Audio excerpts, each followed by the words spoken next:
I've talked before about drawing hard lines, but now's a good time to bring it up again. One of the things I've never liked about the low carb community in general is the hard lines that they draw.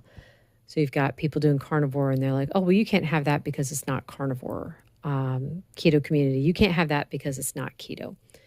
And I feel like the people saying this, I'm actually very curious as to what their daily diet looks like. I mean, I feel like they must be achieving high levels of perfection if they're out there saying these things.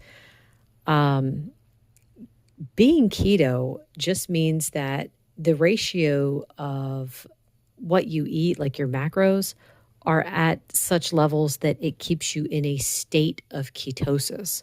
So someone could have like, this is a terrible example, but let's say someone could have like a couple Oreo cookies every single day and still stay in ketosis. Doesn't mean the Oreo cookies are good for them. What it means is that the two Oreo cookies that they're having every day could just be part of their daily diet and they're staying in ketosis.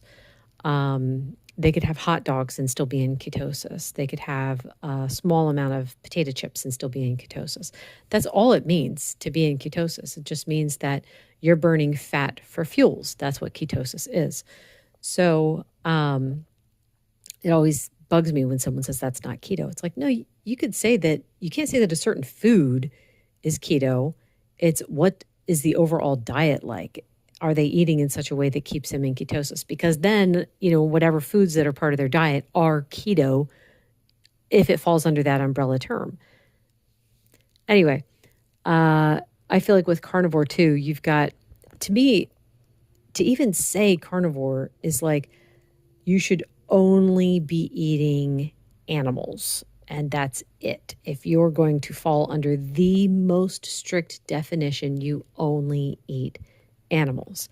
You don't salt your food. You don't cook your food. That that to me is a carnivore.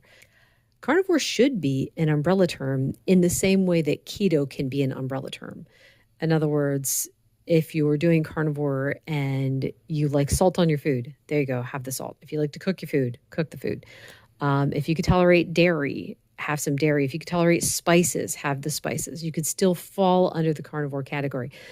I don't think that they should even put numbers on, because some people are like, well, carnivore means that you're 98% carnivore. And it's like, who in the world is working out the percentages to decide who gets to be carnivore and who doesn't? I was thinking so even with my diet, where I'm currently at right now, no vegetables, right? Really not using any spices right now, just salt, maybe sometimes some pepper, but I'm also having coffee. So I would not accept the card carnivore because someone's going to come along and say, you're not doing it right.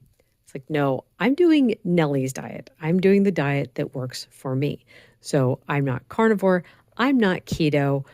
I'm under the massive umbrella of low carb. And that's what I think should be the general term. It's like, you're doing carnivore. No, you're doing low carb. You're doing the extremist version of low carb if you're carnivore. Keto is less extreme. There are no numbers. It's what works for you. You are the person who has to figure it out.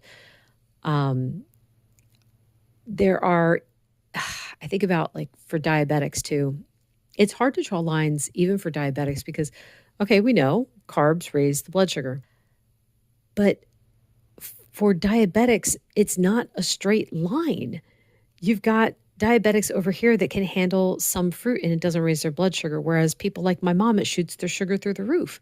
So you can't even make a blanket statement or draw hard lines there. You just have to say, you have to test for yourself.